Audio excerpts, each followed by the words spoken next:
Une affaire de meurtre, des villes sombres et pluvieuses, des habitants dérangés, des preuves, des enquêtes, des fausses pistes, c'est toujours très intriguant ce genre d'histoire. Pourquoi ?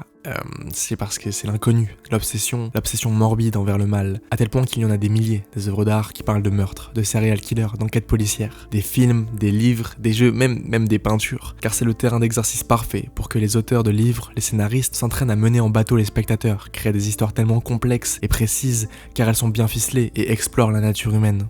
Maintenant, l'enjeu il a changé, c'est toujours la même conception, la même logique derrière, mais quand vous êtes devant un thriller, c'est pas ce qui importe. Ce qui importe, c'est de deviner avant la révélation qui est le tueur. Se cache-t-il dans la bande de policiers, dans les amis de la victime ? C'est un qui suis-je géant, c'est un jeu de faux amis. Et vous en avez l'habitude de ces procédés. Le suspect idéal qui est faussement accusé, le gentil pas vraiment gentil, les seconds rôles qui s'avouent être les antagonistes, et tous les moyens sont bons pour vous faire jouer et vous surprendre. Dans cette situation, une grande majorité des thrillers classiques sont fades, car ils ont influencé toute une génération après eux, et s'ils les ont influencés, les méthodes qui étaient pour l'époque révolutionnaires sont pour nous bien trop vues. Les livres d'Agatha Christie par exemple sont des classiques. Ils ont modelé tout un genre, ils ont forgé des lecteurs avides de meurtre, mais maintenant, ils étaient dit sous l'Orient Express, ça vous surprendra plus du tout. Alors comment Bong Joon-ho a-t-il fait le thriller indémodable par excellence ? Si vous allez sur Letterboxd, il y a grand moyen pour que le film ait été noté 5 étoiles par tous vos amis, et qu'il y ait des reviews en mode « Waouh ! Quel film !» Ouais, c'est ma review. Grand cinéphile, je sais. Bref. C'est parti pour se plonger dans l'affaire de meurtre la plus iconique de Corée du Sud.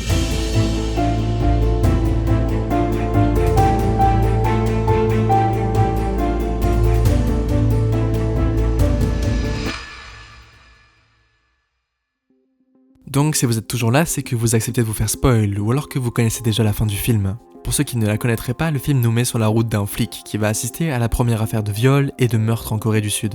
Il sera accompagné de 2 autres flics, et ils vont chercher, trouver des suspects, les tabasser, et ne pas du tout avancer sur l'enquête. Et pour la première fois dans un thriller, j'ai pas du tout émis de soupçons sur aucun des suspects du film, ni même sur les personnages soi-disant gentils d'ailleurs. Non pas que j'étais trop intelligent pour saisir leur jeu, mais plutôt qu'à l'instant où j'ai eu l'idée de me dire que peut-être il était le meurtrier, le film m'a fait comprendre que non, c'est pas lui le coupable. Cependant, là, on est à la fin du film. Ça sent parce qu'il y a tous les codes du cinéma qui l'annoncent, mais là, au lieu d'avoir la révélation, il y a la musique qui fait un fade-in, le son augmente, et à ce moment-là, quand l'image devient la plus statique du film, tu comprends que c'est la fin.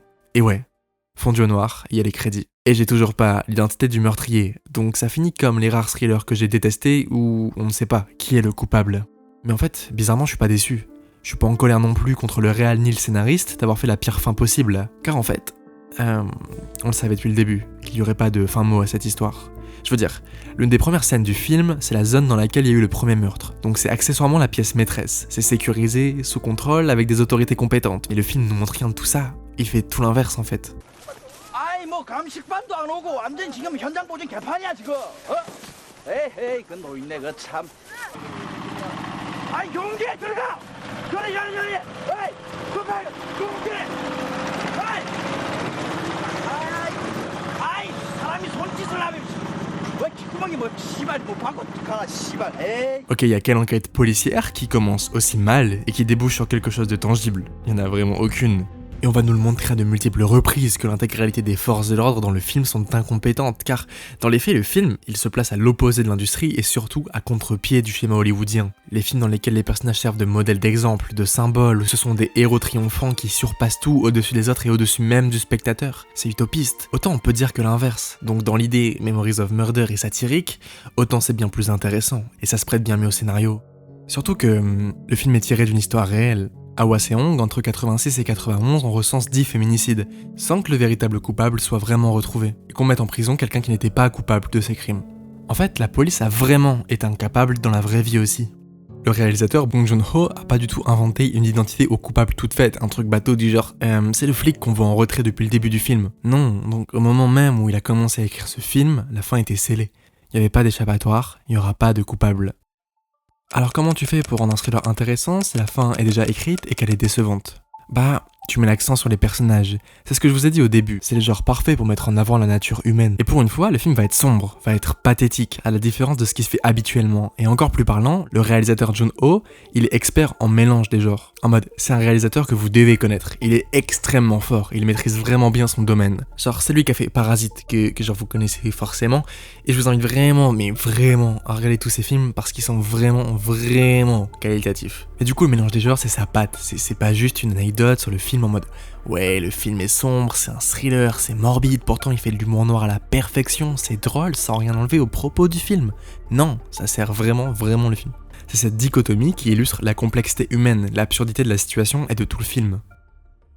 Par exemple, on va prendre ce passage, c'est l'exemple parfait pour illustrer la dualité dans le film.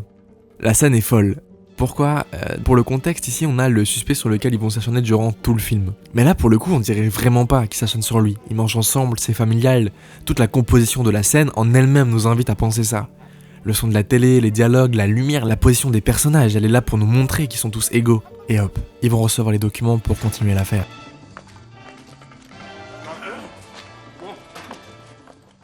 Il y a un travelling et en 3 secondes tout a changé. C'est un interrogatoire, il n'y a plus le bruit de la télé, ils sont opposés avec beaucoup de sérieux dans la scène. Il y a une tension qui s'est installée en un changement de plan. Retenez bien cette scène, on y reviendra juste après. Mais vous savez pourquoi à ce moment-là le héros regarde d'aussi près le suspect ? Au début du film, le policier parle avec le chef de la police et il lui dit qu'il peut reconnaître un coupable d'un simple regard. Et il est sûr de lui, il y a une confiance aveugle en sa capacité à le faire. 얘들 얼굴을 딱 보다 보면은 어느 순간에 감이 딱 와. 직감적으로. 야, 삼재이냐? 아예 돗자리 깔아라. Et c'est là où le film est fou en termes de développement de personnages. C'est qu'ils ont tous un défaut qui leur sera fatal, qui va être poussé au bout d'un arc narratif propre au personnage. Et chaque personnage développé dans le film en possède un. Le protagoniste, c'est son instinct. Au début du film, il est sûr de lui, mais à aucun moment ça va lui servir. Il va se tromper toutes les fois où il aura l'intuition qu'il est face au tueur. Jusqu'à la fin du film, il va paraître brisé, car il a aucun moyen de réussir son enquête, il est littéralement incompétent. Donc la joie sur son visage s'efface, il est plus drôle et il est même plus le maître de l'enquête. Et là, j'ai envie de vous parler de mon personnage préféré dans le film, car il est encore plus intéressant. C'est un policier qui vient de Séoul, qui a plus l'habitude de ce genre d'affaires, et lui, il est rationnel, c'est-à-dire qu'il agit pas sans preuve, il est toujours en retrait. C'est pour ça qu'on le voit dans le fond de l'image dans la scène que je vous ai montrée juste avant. Sauf que plus l'affaire avance, moins il y a de preuves. Elles sont soit détruites, soit fausses. À la moitié du film, on ressent qu'il canalise sa colère, mais il est dépassé. Et à la fin du film, il est plus du tout raisonné. Il a failli tuer un suspect sans preuve, alors qu'il venait tout juste d'être innocenté par le test ADN.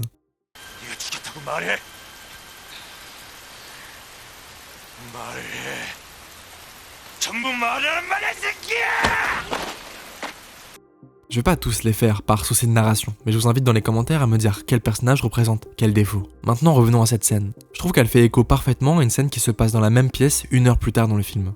On va se concentrer sur la position des personnages et la lumière, d'accord ?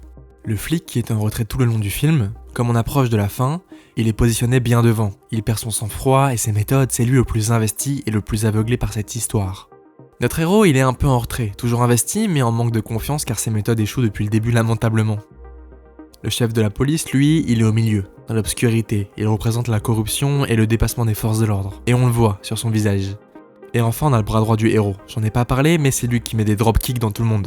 Il représente les méthodes traditionnelles et brutales de la police. Il est tout derrière dans l'obscurité car il est inefficace as fuck, il est dépassé et il est sur le point de se faire virer. Et s'il est debout, c'est parce qu'il va vraiment tabasser le mec dans 3 secondes. Bref. La scène est magnifique, elle est hyper parlante et elle représente très bien le film. Car l'œuvre dans l'intégralité est une critique des institutions et de leurs échecs. Mais au-delà de cette critique, le film nous délivre un message, celui de l'obsession jusqu'à l'échec de chaque personnage. Ils sont humains, pleins de défauts et ils sont dévastés. Et ils sont dévorés face à l'incapacité de clôturer l'affaire. La scène de fin, elle est sublime. Le personnage principal revient des années plus tard sur le lieu du premier meurtre. Il est même plus flic, hein. Et en regardant dans le ruisseau, là où était entreposé le premier meurtre, une jeune fille vient et lui demande ce qu'il regarde. Pourquoi elle fait ça ? Elle va avouer que c'est parce qu'un homme a fait la même chose quelques semaines ou quelques mois auparavant.